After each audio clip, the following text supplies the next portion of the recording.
Our next speaker is Erin Meyer, who joins us from Paris. Erin is the best-selling author of The Culture Map, Breaking Through the Invisible Barriers of Global Business. Erin's work focuses on how successful managers navigate the complexities of cultural differences in a global environment. She directs the Leading Across Borders and Cultures program at INSEAD. Erin has taught thousands of executives from 5 continents to decode cross-cultural complexities. In 2019, she was listed by Thinkers 50 as one of the 50 most impactful business thinkers in the world. And if that wasn't exciting enough, she's just finished writing a book with the CEO of Netflix, Reed Hastings, which I hope she's going to tell us a little bit about too. She spent the last few weeks actually schooling her 2 sons. Erin is going to speak for 30 minutes, followed by 15 minutes of Q&A. Please type your questions in the Q&A section. The session will finish at 50 minutes past the hour. So she's joined us from Paris. Erin, can you hear me? Yeah, I hear you. Hi, Des. Okay. Nice to be here. How are you doing? How's life been in Paris these last few weeks? Yeah, we're okay. We're doing okay. We're over the peak here, and we're starting some schools to open next Monday. So one step at a time. Okay. Well, I'm gonna hand the virtual classroom over to you. Hello, everybody. My name is Erin Meyer. I am a professor at INSEAD. I study how cultural differences are impacting globalizing organizations, which is our topic of today. I also am the author of a book called The Culture Map, which we will also be looking at. I'm going to start, I understand we probably have people from around the world here, and I see we have between maybe 130 people right now on the line. I'd like to ask everyone to be very active on their chat box today. And I'm going to start by just asking you, I won't be able to read everything you chat in, but I think it's great to have a dialogue going behind me while I'm talking. So I'd like to ask everybody to open up their chat box. And the first thing that I'd like you to chat in is what country you come from, or countries if you like, and what country you are in currently. So I'll take a quick look at that in a couple of minutes, and I'll let you get started putting in that information. I see we've already got people from Oman, France, Singapore, South Africa, Denmark, Philippines, someone now in Japan, Sri Lanka. Okay, so we have got a really, really global group from Sweden, from Germany, Los Angeles. All right, great. So we have a lot to cover. Keep that chat box going. I'm going to start by giving you 2 examples of people who are working internationally who have something challenging happen to them during their work. And maybe you'll use the chat box as I'm giving the examples to give your own thoughts on what might be the cultural difference or the cultural roots that are leading to each of these situations. Okay, so I'll give you the situation. It'll take me about a minute to tell. You might chat in some of your thoughts about what are the cultural roots behind it, and then we'll move on to the second. All right, so the first situation is about a Korean colleague I worked with a while ago whose name was Sujay. When I worked with Sujay, he was living in Korea. He had always lived in Seoul, but he had recently been hired by a company that was headquartered in London. And he talked with me about the situation he had where he was asked for the very first time to come to a meeting at his company's headquarters. And this was just an informal meeting. It was a group of people getting together to have a discussion. But Sujay had a lot of things he wanted to share with the group if he had the opportunity, and he prepared. He prepared the entire flight from Korea to the UK. Then when he arrived, he greeted his colleagues. He talked about how excited he was there to be there with them. But then during the actual meeting, Sujay said almost nothing at all. At the end of the meeting, he got up again. He said, thank you for inviting me. And as he was leaving a few minutes later, he accidentally overheard one of his British colleagues saying to a Spanish colleague, well, it certainly seems like Sujay has nothing to add. So that's your first situation. And again, if you have any thoughts about what might be the cultural roots that are leading to this situation, I'll let you go ahead and chat those in. I'll come back to this situation later in our session. And in the meantime, I'm going to move on to situation number 2. Okay. All right. Situation number 2. This is a situation I came across several years ago. I was working with a French woman whose name was Sabine. And when I worked with Sabine, she was living in Paris. She had always lived in France, but she had recently she was about to be expatriated to the US. She was moving to Chicago. So when I met with Sabine, she was very enthusiastic, very excited. Then she moved to the US.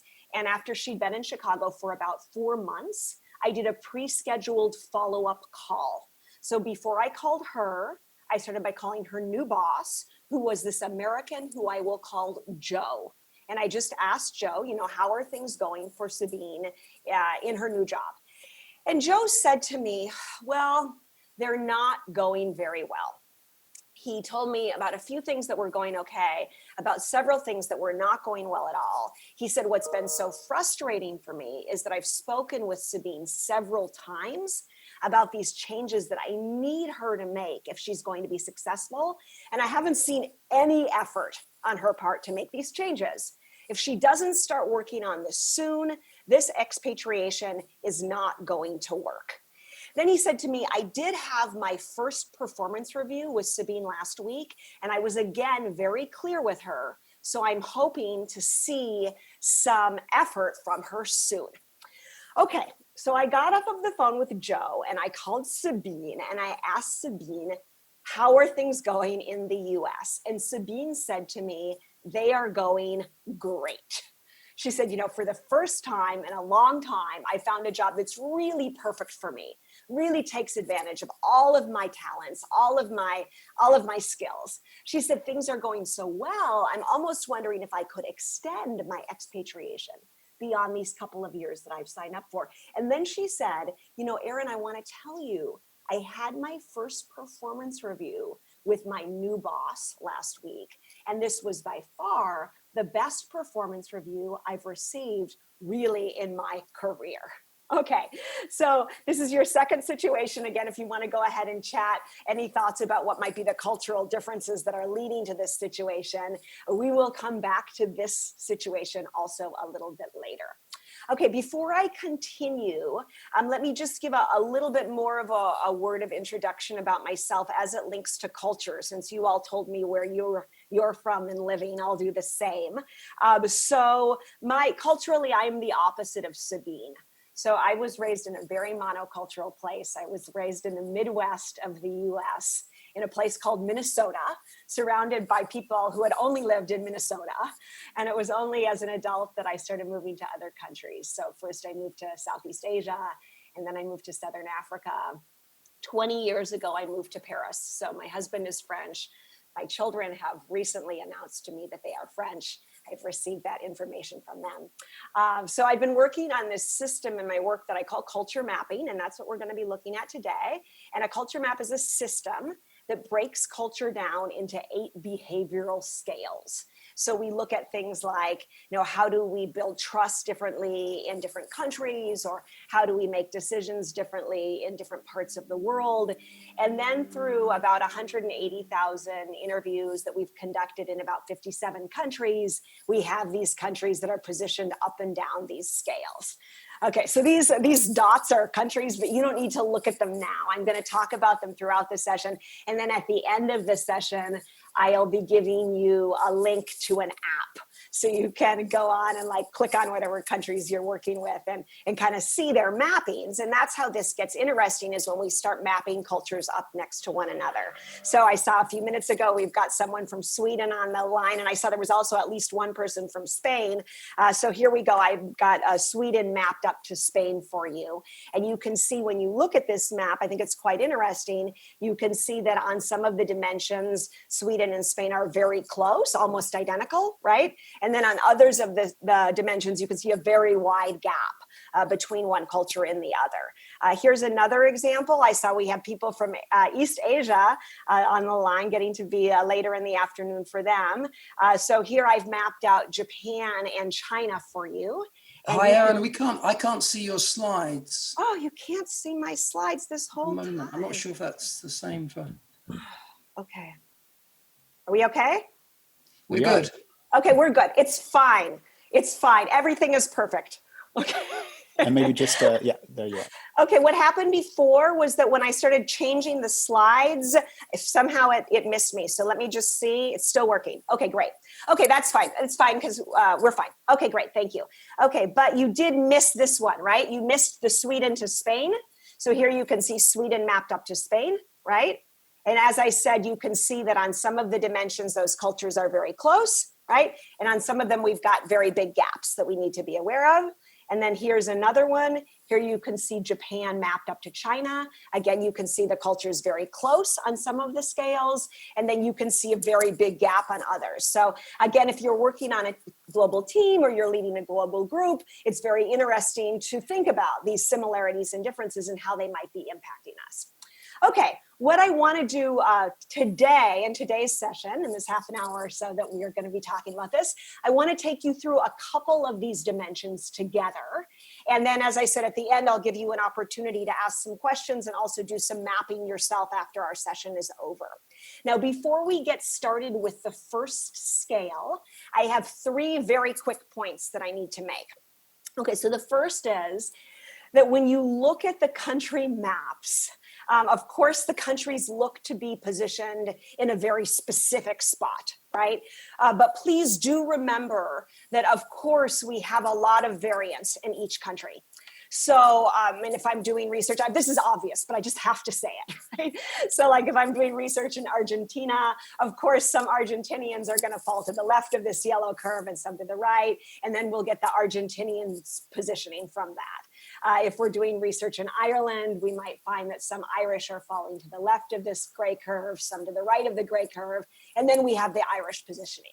So please do keep in mind when we look at the country positions that although they provide interesting information about gaps between societies, we also have to remember that within the society, we will obviously see things like regional differences, which are particularly strong in countries like India or Brazil, generational differences, which are particularly strong in countries like Poland or the Czech Republic, right?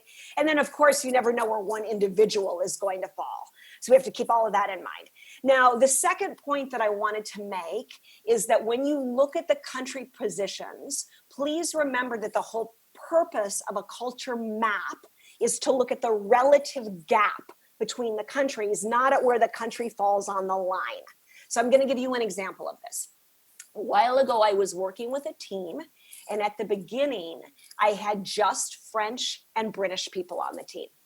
And I asked the British, how is it going working on this team? And one of them said to me, well, Erin, you know what it's like to work on a French team. They said, you know what it's like to work with French people. When you work with French people, they're very disorganized. They're very chaotic. They're always changing the topic in the middle of the meeting. So it's very difficult to follow them, right? They're always late. Okay, so that was the British perspective of the French. A little bit later, we had a group from India who joined the same team. And after they'd been working together for a while, I asked these Indians, how's it going on this team? And they said to me, well, Erin, you know what it's like to work with French people. They're very rigid. They're very inadaptable.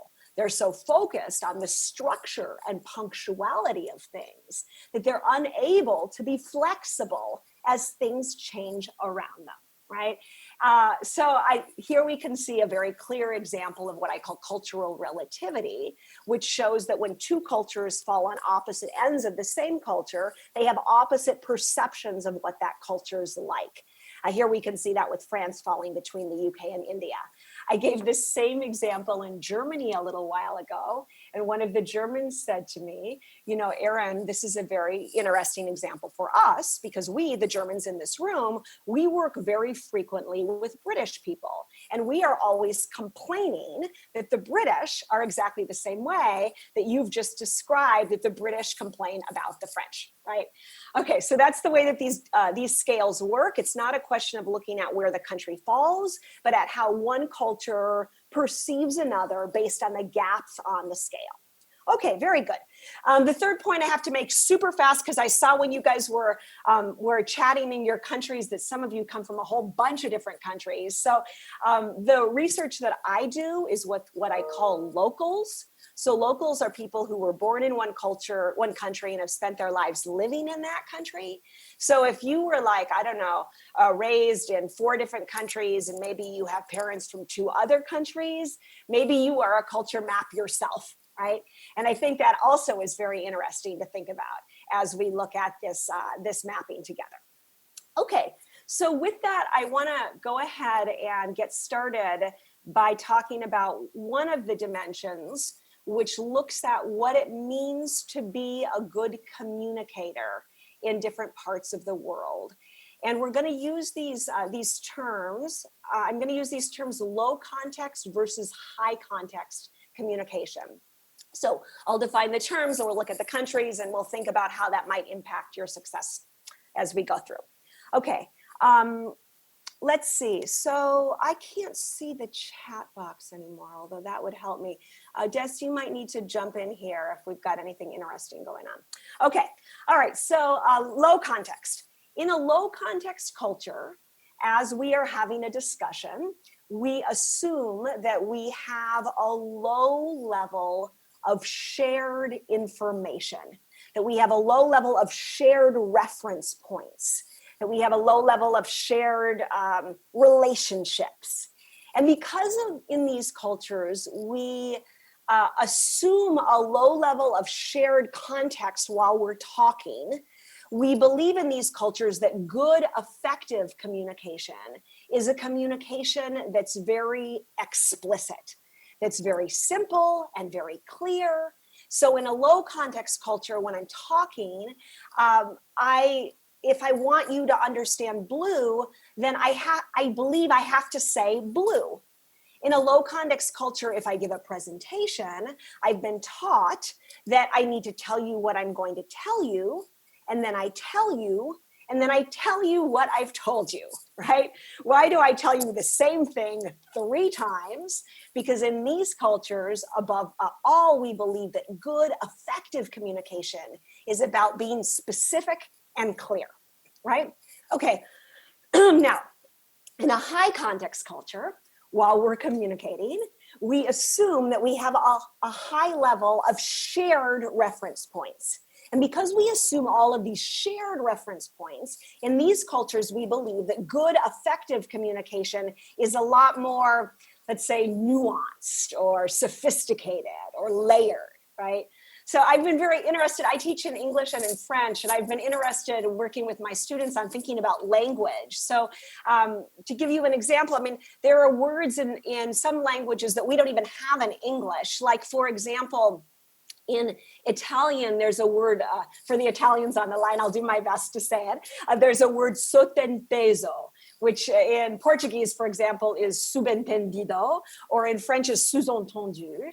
And that word means don't listen to what I said, listen to what I meant, right? So like, don't listen to the message that I spoke, listen to the message that I passed to you between the lines, right? Let's see another example.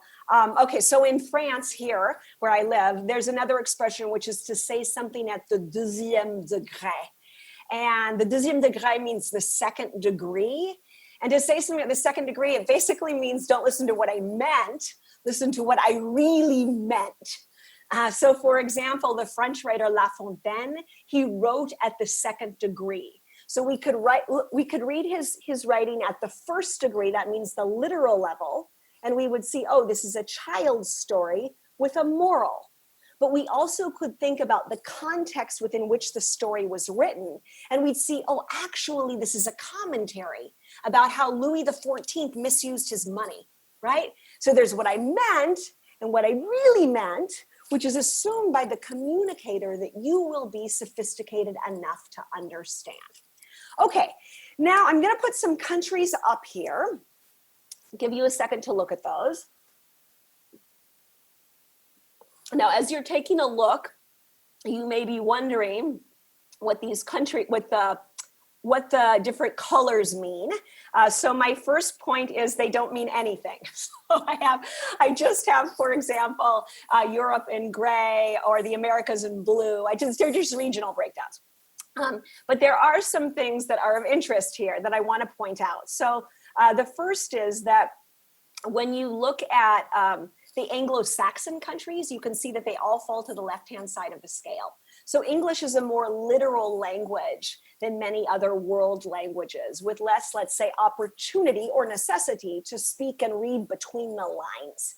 But that being said, we can see that even within this Anglo-Saxon cluster, that the UK is the highest context of those cultures, and then the US is the lowest context culture in the world, right?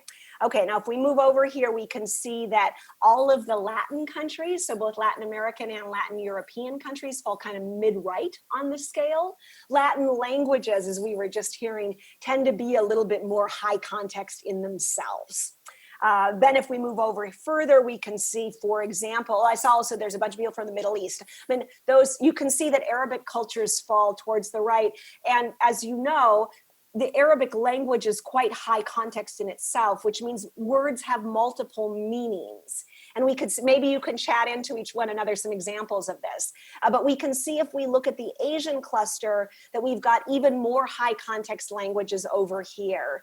And to give you an example of that, in Hindi, the word, I don't say it correctly for the Indians on the call, the word kal means both, K-A-L, means both tomorrow and yesterday, right?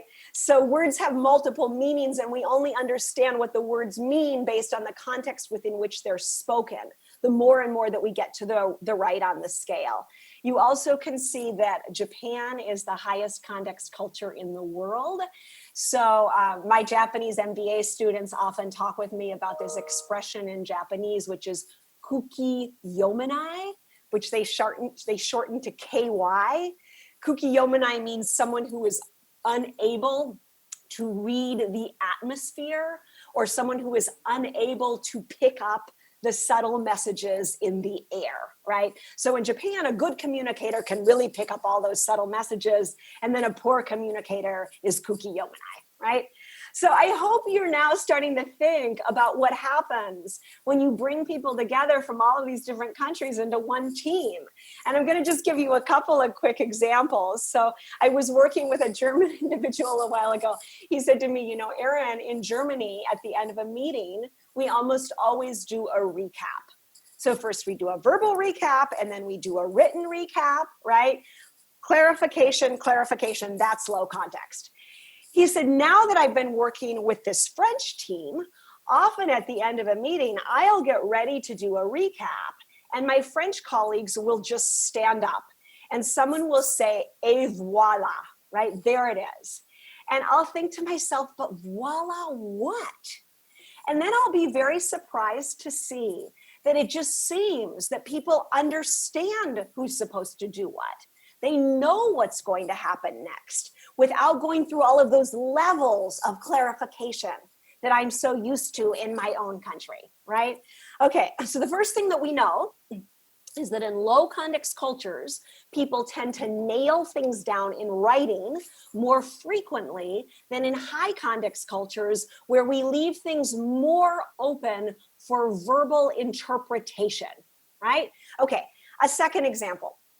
I was doing some work in China. I was working with a British company. And before I worked with them, their chairman, who was from London, came and gave a presentation. That went very well, and then he left. Then I was working with the group on this topic, and one of the Chinese came up to me at a break, and he said, you know, Erin, this is very interesting to me, because the whole time that our chairman was talking, I was trying to make sure that I was listening with all of my senses, that I was picking up all of the levels of meaning that the chairman was trying to pass. And now that I look at this, I'm asking myself the question, is it possible that there was no meaning beyond the actual words that he was speaking? And I thought to myself that that chairman would have been very surprised to know that anybody was trying to read the air around his message, right? Okay, now I wanted to give you just one non-business example also, because I think it's interesting to think about the way we raise our children. And so I have these two boys, their names are Ethan and Logan. They are being homeschooled right outside that door. Logan is 10 and Ethan is 14. And they were raised in France. but they have an American mother, obviously. And I had this Nigerian woman in my class a while ago who gave me this interesting example about parenting. She said to me, you know, Erin, in Nigeria, if we have guests over for dinner and my daughter says to me, Mom, can I have another sweet? I will say to her, of course you can, but she knows by the look in my eye that she better not touch that sweet. And I thought that was very interesting because of how I raise my children. So I have always raised my children reading American parenting books. And one of the methods that I learned from one of these books that I use with my boys is that I sit down with them and together we create the rules of the house, right? And then I type them up and I post them on the refrigerator. So then when Logan misbehaves, I'll say, Logan, you're not allowed to do that. And he'll say, well, Mom, that's not fair. It's not written on the refrigerator, right? At which time I will go and update the refrigerator. So I know you're not working with 10-year-olds or 5-year-olds, but I do think it's interesting to think that already at 5 years old, 10 years old, in one culture, the child is learning to read the air around his mother. And in another culture, the child is learning the only thing that really counts is what we wrote down in black and white between us, right? Okay, now just a couple more quick questions about context before we move on to the next dimension. The first is that when low context people work with high context people, they complain. They complain that high context people are lacking transparency, are hiding information. They say, I feel like I don't trust them and I don't know why. And then high context people, when they work with low context people, they complain. They complain, they're condescending. They talk to us like we're children. Either they're not very smart or they think we're not very smart. I had someone from India on in my class and he said, you know, Erin, in my culture, if we have a discussion on the telephone and we make some decisions verbally, that would really be enough for me. And then if you get off of the phone and you type into an email everything that we've just decided and you send that email to me, that would be a clear signal to me that you don't trust me, right? So a lot of people are having a lot of reactions going back and forth without knowing what's going on. And now I'd like to just give you a quick moment to chat in your own thoughts to what is going on. Okay, so here's my question. My question to you is the US is the lowest context culture in the world, and Japan is the highest context culture. What would it be about the histories of those two cultures that would have led to those two extreme positions on the scale? So go ahead, chat your answers in. I'll just give you a quick second here. See if I can pull up my chat again. Let's see if we get any answers here. Okay, here we go. We got it. All right. Homogeneity of population, immigration, isolation, and immigration. U.S. was created by a mix of cultures. Exactly. Okay. So Japan, an island society, homogeneous population, people living in for thousands of years, speaking the same language in very close proximity. The Japanese learned to read the atmosphere. In the U.S., just 250 years ago, people moving from all over the place, having different backgrounds, different histories. The Americans learned very quickly that if they wanted to pass a message, they had to simplify it to the lowest common denominator and then repeat themselves and then put it in writing, right? So one thing that we know is that in general, cultures that fall further to the right on the scale within their linguistic clusters tend to have more common shared history. And those to the left tend to have more immigration. Now that's not true across the board, but you'll see patterns when you look at that. Now that brings me to my next question. And again, you can use your chat box to answer, which is if you are leading or working on a global team, where do you have the most likelihood of misunderstanding? Would it be between one low context culture and another low context culture, like Americans working with Germans? Would it be between one low context culture and a high context culture, like maybe Germans working with Japanese?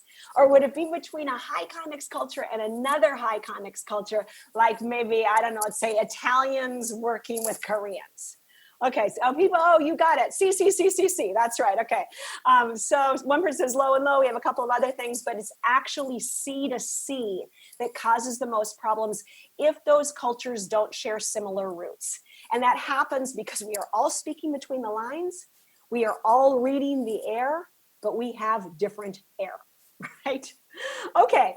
Now, before we move forward here, because I'm American, it's important to me that I tell you what I've told you.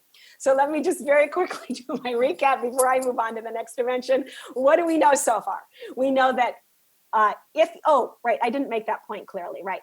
Because of this, right? Because it's C to C that leads to the highest misunderstanding, one thing we can take away from this is that global teams need low context processes. So even if you are moving people together, bringing people together from different high context cultures, when we're multicultural, we need to spend more time repeating key points and putting things in writing, right? Okay, now, so that's the first thing we can take away from this. Now, the second thing we can take away from this is that if we're beyond that, we're working with clients, we're working with customers, we need other strategies, right? So if we're working with low context people, go ahead and be as clear as you can, right? Put it in writing, recap 3 times. The more you focus on the clarity of the communication, the more you will be seen as a good communicator. Now, if you're working with high context people, this is a little bit more complicated. You don't speak the language, you don't know the culture. How are you going to read the air? And I'm just going to give one last example about context here. So I finished writing my book, The Culture Map, in May 2014. And I remember the day I was feeling so proud of myself. I finished the book. I sent it off to the publisher. The next day, I had something happen to me that made me want to go back and write the book again, but it was too late. So I took a trip to Japan. And while I was in Tokyo, I gave this presentation. 20-minute presentation to 30 Japanese. At the end, I asked if there were any questions, and no one raised their hand, so I went to sit down. Now, my Japanese colleague, who was traveling with me from INSEAD, said, Erin, I think there were some questions. Do you mind if I try? Okay, go ahead. So my Japanese colleague then stood up in front of this group of Japanese and he said, Professor Meyer has just spoken with you. Do you have any questions? No one raised their hand. But this time he stopped and he carefully observed the audience, right? And then he stopped and he looked at one gentleman who was sitting there motionless. And he said, do you have any questions? And the person said, thank you very much. And he asked a fascinating question. He did it 2 more times. At the end, I said to him, how did you know that those people had questions? He thought about it. He said it had to do with how bright their eyes were. And I thought, wow, for me, coming from Minnesota like I do, that's really difficult. The next day I gave another, and then he clarified. He said, Erin, in Japan, we don't make as much direct eye contact as you do in the West. So when you asked if there were any questions, most people were not looking right at you. They were looking somewhere else. But I noticed that there were a couple of people in the room who were really looking right at you. And their eyes were bright, which signifies they would be happy to have you call on them if you would like to. Okay, the next day I gave another presentation. Again, I asked if there were any questions. Again, no one raised their hand. But this time I just wanted to try, right? So I stopped. I did what he suggested. I looked around the room and I saw that most people were not looking at me. It was obvious. But there was one woman in the room who was looking right at me, like in my eyes. And when I looked at her, she held my gaze. Now, were her eyes bright? I don't know, but I wanted to try. So I made a little bit of a gesture and she nodded her head. And I said, do you have a question? She said, thank you, I do. And she asked a fascinating question. Such an important learning experience for me because I realized when I got back to my school at INSEAD where I teach that there were all of these bright eyes in my classrooms that I was just completely missing because I didn't know to be looking for them. Here I had a cultural bridge. Someone from that culture that I could ask questions to, who could help me then further to read the atmosphere. And that's what we need to be doing all the time. when we're working with high context cultures. Okay, good. We need to move along here. So we have a few minutes at the end to have a couple of questions, I hope. Okay, so we need to go back to Sabine. I don't know if you remember Sabine, but we started out with this, this French woman moving to the US. And in order to understand this, we're going to talk about what negative feedback looks like in different parts of the world. And I'm going to give you a quick example. So I had a situation a while ago where I was working with a team that was made up of half British people and half Dutch people. And the situation went like this. I had this British guy who wrote a report, and he sent it to his Dutch colleague for feedback, right? Now, when the Dutch person got the report, it was supposed to go to a client, he thought to himself, this report is horrible, and we can't send this to the client like this. Right? He took some notes, and the next day when he called up the British person, he had the value system of the importance of honesty that was driving the way he gave the feedback. So he said, you know, I read through your report and we can't send this to the client like this. The introduction is weak, but here are some things we could do in order to improve the introduction. There's a lack of logic flow in the middle of the report. Here are some things we could do in order to improve that logic flow. There are a number of grammatical errors that I circled here for you. Now, as he went through that feedback, the British person was taking that feedback really emotionally, right? Really personally. He was thinking, you know, this guy is arrogant. He doesn't seem to like me very much. I don't know if I like him very much. He was thinking, this is the last time I'm going to ask that guy for feedback. Right? Okay, now if you imagine the next week, the table turns, okay? And in this situation, it's exactly the opposite. Now the Dutch person writes the report. He sends it to the British person for feedback.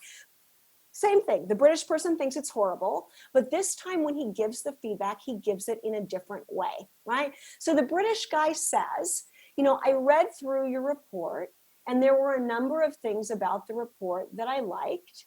So for example, I thought that this portion was well researched. This is what I liked about it. I thought that this portion here was well written. This is what I liked. Now, if you wanted to make some changes, I have just a few small suggestions for you. So I was thinking that the middle of the report could be even stronger with just a few small modifications. And I thought the beginning to the report could be very powerful with just some minor adaptations, very small grammatical errors, no problem. I just clean those right up. Overall, fine, right?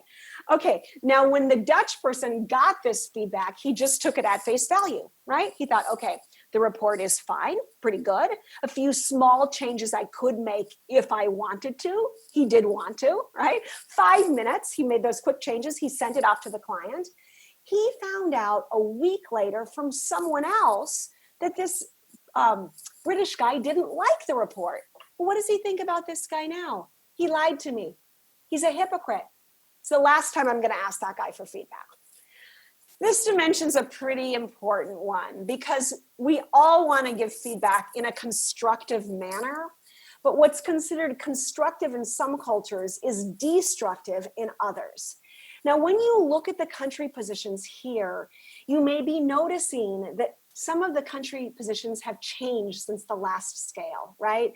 So we can see that these cultures, the ones in red here, that they were high context on the last scale, and now they're more to the direct side of the scale. What does it mean to be high context and direct at the same time? Okay, well, that means that in these cultures, we speak between the lines a lot. We read the air a lot, but then when it comes to giving negative feedback, we're more likely to use what we call upgraders, which are words that make the negative message feel stronger. Like this is totally inappropriate, or this is absolutely unprofessional. In more indirect cultures, we use more downgraders, like you might possibly think about doing this a little bit differently, maybe, right? So maybe in the future, you can think a little bit more about when you're giving upgraders and downgraders, and maybe notice a little more when those around you are using one of them. Okay, we also had some countries that shifted from being more low context on the last scale to being more middle on this scale. And I'm going to speak about the US positioning for a moment. I think very puzzling to many countries in the world. So Americans are very focused on transparency, clarity, putting things in writing, all of that transparency, except when it comes to talking about something negative. And then in the US, we have been taught to give 3 positives with every negative, to catch people doing things right, to do this kind of positive anchoring, which means that if I want you to tell you that your work was not okay, I should start by telling you what I liked about your work before I tell you what I'd like you to do differently, right? I've actually been doing work on a new scale where I've seen that Americans give more positive feedback, or positive feedback scale. I've seen in the positive feedback research that Americans give more positive feedback and stronger positive feedback than any other country in the world, which is even confusing, like to the Japanese, right? Okay, now, of course, now we understand what happened with Sabine, right? So Sabine is used to a French culture where negative feedback is given more frequently, positive feedback less frequently, negative feedback a little bit more strongly. So when her American boss started by telling her all of the things she was doing well, she thought, wow, that's the best performance review I've ever received. When her boss got to the real message, she wasn't even listening anymore. And this partially comes from our schooling systems. So just to give you a quick example again about my own children, I mean, my children were raised in France, but I take them to Minnesota in the summer so that they can learn to read and write better in English. And I've just seen how they're bathed so differently in those 2 different cultures. So in the US, Logan will come home with his paper and the teacher will have written, excellent job, exclamation mark, or wonderful work, smiley face. And then when he doesn't do well, she writes things like, you are almost there. A little more work, you are on your way. And I can tell you, it's not like that in France. So every Monday, Logan takes a dictation test, right?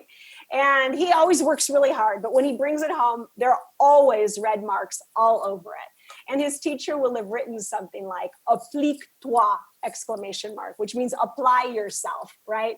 Or maybe she will have written NA, exclamation mark, which means skills not acquired. And when I see this feedback, it hurts me. Right? But I've come to see that I'm the one having culture shock. My boys, they've always been in this system. Mom, what's the big deal? I had the 5th best paper in the class. So I think it's interesting to think that children already at a young age may be developing a tougher skin or a more sensitive skin. And that may then stick with us somehow into adulthood, right?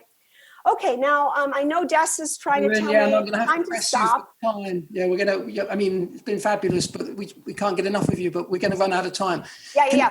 Wait, Des, just let me do just 2 seconds here, okay? Just 2 seconds. Okay. So I just want to.